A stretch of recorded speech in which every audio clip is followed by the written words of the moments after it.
This is a Fox News Alert. I'm Brett Baer in Washington. The U.S. is sending reinforcements to the waters off North Africa and the effort to cut off Houthi rebels in Yemen from assistance by Iran.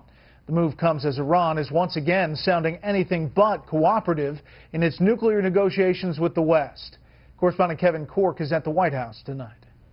The Defense Department confirms the USS Theodore Roosevelt has joined 8 other U.S. warships in the region, spanning the Red Sea, the Gulf of Aden, and into the Arabian Sea, on a mission to intercept any Iranian vessels that might be carrying weapons to Houthi rebels who have forced the Yemeni government into exile. Tehran's support of the insurgents comes as the nuclear arms talks continue between the regime and the U.S.-led P5+1 coalition, and amid a steady drumbeat of anti-American rhetoric from Tehran. Americans, Europeans, and some apple polishers fabricated the myth of nuclear weapons to say that the Islamic Republic was a threat. No, the threat is America itself. Meanwhile, at the White House, President Obama welcomed to the Oval Office the Crown Prince of the United Arab Emirates to discuss the Iranian negotiations. This as concerns grow in the UAE and elsewhere about Tehran's role in regional instability and its nuclear capability. The Crown Prince of the UAE and the broader UAE government does have concerns about the ability of Iran to obtain a nuclear weapon. And that's why the United States is leading the effort with the international community to prevent Iran from obtaining a nuclear weapon. There is no stipulation that this aggression be halted, whether at the start of the agreement or as a condition for the lifting of sanctions. The linchpin could be the ability for the U.S. to snap back sanctions on the regime if it fails to live up to the deal. Our main concern here is making sure that if Iran doesn't abide by its agreement, that we don't have to jump through a whole bunch of hoops in order to reinstate sanctions. A complication, the president admitted, that's yet to be fully worked out by the talks, an uncertainty that had lawmakers on Capitol Hill spoiling for a fight. I think Barack Obama's deal is deteriorating before our eyes. I don't think there's a snowball's chance in hell that a Congress is going to approve this framework the way it's set up. Also tonight, Brett, Washington Post reporter Jason Rezaian has been charged with espionage by the Iranian government for, among other things, collaborating with hostile governments, allegedly because he's written some pretty tough articles about the ongoing economic crisis in Tehran. Now, Press Secretary Josh Earnest did say today in the briefing the White House has called for his release, but he stopped short of suggesting the administration might make that a condition for lifting sanctions on Tehran. Brett? Kevin Corke live on the North Lawn. More on all this with the panel. Kevin, thank you. Just 1 week into her official campaign, and Hillary Clinton and her campaign are now trying to deal with a bubbling scandal, one detailed in a new book. Tonight, new accusations that then Secretary of State Clinton engaged in quid pro quo behavior in return for huge donations to the Family Foundation and speaking fees for her former president husband from foreign sources. We have Fox team coverage of the 2016 race this evening. Mike Emanuel with a wrap-up of a busy weekend for Republican hopefuls in New Hampshire. Britt Hume here with what we learned and what we didn't. But we begin with Chief White House correspondent Ed Henry in New Hampshire tonight, where Hillary Clinton is still not facing reporters yet on the controversial issues. Good evening, Ed. Good evening, Brett. When trouble or scandal has threatened to derail the political ambitions of both Clintons, Bill and Hillary have both turned here to New Hampshire. And so it began again today. Hillary Clinton launched week 2 of her presidential campaign with her first official stop in the friendly confines of New Hampshire, hoping to stick to her middle-class message, just as details leaked from a new book raising more questions about whether she and former President Bill Clinton have enriched themselves with the help of foreign governments. Those issues are, in my view, distractions from what this campaign should be about. The new book by author Peter Schweitzer, Clinton Cash, is due out May 5th, but a copy was obtained by the New York Times. The book catalogs the large payments by foreign governments and business people to the Clinton Foundation, as well as to the former president personally through speaking fees. And the book goes a major step further by alleging that as Secretary of State, Hillary Clinton took official actions to benefit those donors. We're back into the political season, and therefore we will be subjected to all kinds of distraction and attacks, and I'm ready for that. I know that that comes, unfortunately, with the territory. Meanwhile, at the White House, spokesman Josh Earnest was pressed on whether he can categorically deny there were any ethical violations. I know there's been a lot of accusations made about this, but not a lot of evidence. This is certainly not the first time the Clintons have sought comfort from New Hampshire. After losing the Iowa caucuses in 2008, Hillary Clinton won New Hampshire in part by blinking back tears as she attacked what she called false hopes being pushed by then-Senator Barack Obama. I just don't want to see us fall backwards. In 1992, Bill Clinton bit his lip, felt voters' pain, and declared himself the comeback kid after finishing second in New Hampshire despite a series of personal scandals. And this time, a key Clinton backer here on the ground in New Hampshire claims various controversies, including her email troubles, are just inside baseball. I think the Republicans are going to be throwing everything they can at Hillary Clinton. They think she's going to win the nomination. So this is going to be a year and a half of constant attacks on Hillary Clinton. It doesn't matter what the issue is. Note that neither Josh Earnest nor Secretary Clinton, though, directly refuted any of the allegations in the book, though. I just spoke to a senior campaign advisor to Clinton who told me that once this book comes out and the allegations get more specific, they are promising to fight fire with fire. Brett? Ed Henry, live in New Hampshire tonight. Ed, thank you. We've been working on something as well. Please join me Friday at 10 p.m. Eastern for more on the tangled Clinton web. We'll follow the money that's transformed the Clintons from what Hillary called dead broke to a spot among the political super rich. It's a story you don't want to miss, 10 p.m. Eastern this Friday. Hillary Clinton comes to New Hampshire without any serious opposition from other Democrats, at least not yet.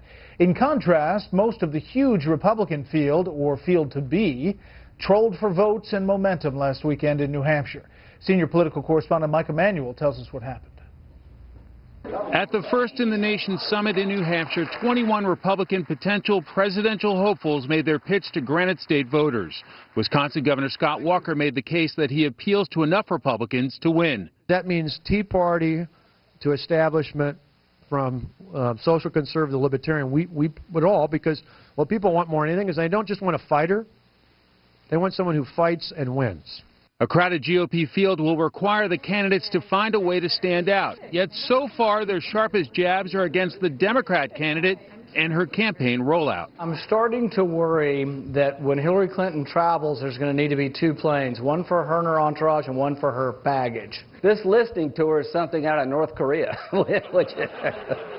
Would you like to meet the dear leader and ask him anything you would like? How does she get away with this? I don't know. As for the Republican race at this early stage, a new CNN ORC international poll reveals former Florida Governor Jeb Bush holds a 5-point lead over Walker, with Marco Rubio making the biggest jump, up 4 points from a month ago. On CBS yesterday, Rubio said he didn't believe being gay was a choice and defended traditional marriage. Well, first, it's not that I'm against gay marriage. I believe the definition of the institution of marriage should be between one man and one woman. States have always regulated marriage, and if a state wants to have a different definition, you should petition the state legislature and have a political debate. I don't think courts should be making that decision, and I don't believe same-sex marriage is a constitutional right.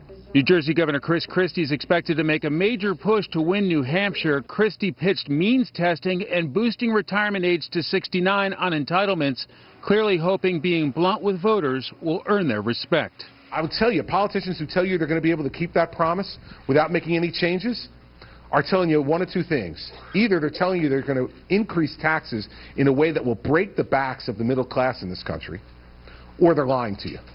One or the other. Because the math doesn't work. And there are signs the GOP field will officially get more crowded, with Ohio Governor John Kasich inching closer. He filed paperwork with the IRS today for a 527 political committee to help his fundraising as Kasich considers a run. Brett? Mike, thank you. Let's find out what we learned from the Republican weekend in New Hampshire, or maybe what we didn't. Senior political analyst Britt Hume is here again tonight. Good evening, Britt. Hi, Brett. Anyone hoping the Republican presidential field might be narrowed or even clarified by this weekend's gathering in New Hampshire must be disappointed today. Nobody seemed particularly to stand out, nor did anyone fall into the orchestra pit or commit some other damaging gaffe. The only poll out since the event, as you heard, shows the field still tightly bunched with Jeb Bush in the lead, though he has less than 20% support. This shows two things. For all the time we political junkies have spent talking about this race, it's still very early, and this contest is wide open. One more thing. This is a strong field. There are 7 present or former governors, 5 sitting or former senators, 2 business leaders, a renowned surgeon, and a former UN ambassador. All are younger than Hillary Clinton, and 4 of them are at least 20 years younger. Those 4, by the way, Bobby Jindal, Ted Cruz, Marco Rubio, and Scott Walker, are not the least experienced in the field. Despite their relative youth, all 4 have held government office for years. Republican voters should be in no hurry to see this field narrow. It seems likely that one of these candidates represents the future of the party, not just in 2016, but beyond. Some conservatives seem eager to make up their minds, and my Twitter feed suggests they have already written off some candidates. But with this far to go, they would be wise to keep an open mind. Brett? I've noticed that Twitter feed, @BrittHume. Britt, let's turn to Hillary Clinton. This book's coming out, Clinton Cash. I know you haven't read it, but what you've read of it so far, what do you make of this, and how big a potential problem this could be? Well, obviously we'll need to see the book, but if the book establishes, even chronologically, a connection between gifts to the Clinton Foundation or speaking fees to Bill Clinton and adjustments, shifts, changes in Hillary Clinton's positions or actions as Secretary of State, I think that's problematic for her. I think it will raise questions that she will have to answer and that may prove not easily answered. And that could be one more piece of what you heard Rand Paul describe as baggage that she will have to lug through this primary season. Not an inviting prospect for her. Okay, Britt, as always, thank you. Bet. So who do you think has been most impressive in the Republican field so far, and why? Let me know at Facebook.com/BrettBairSR or on Twitter @BrettBair. You can use the hashtag Special Report. Up next, another grisly video of ISIS terrorists murdering Christians. First, here's what some of our Fox affiliates around the country are covering tonight. Fox 45 in Baltimore, where dozens marched from City Hall to police headquarters to protest the death of an African-American man after his spine was nearly severed while in custody. Police filed official documents in court saying 25-year-old Freddie Gray was arrested, quote, without force or incident. The mayor and top police officials are promising accountability. Fox 11 in Los Angeles with the theft of a baby sea lion from an area beach. An expert from Marine Animal Rescue says whoever did it could be in for a nasty surprise. Sea lions have a bite 10 times greater than a pit bull, and stealing them, by the way, is a federal crime. And Fox 8 from New Orleans, the big story there tonight, the 5th anniversary of the BP oil spill in the Gulf. Millions of gallons of crude gushed into that water for 87 days following the explosion and collapse of the Deepwater Horizon oil rig. 11 people died in the blast. BP has been fined $42 billion with a B so far. That's tonight's live look outside the Beltway from Special Report. We'll be right back.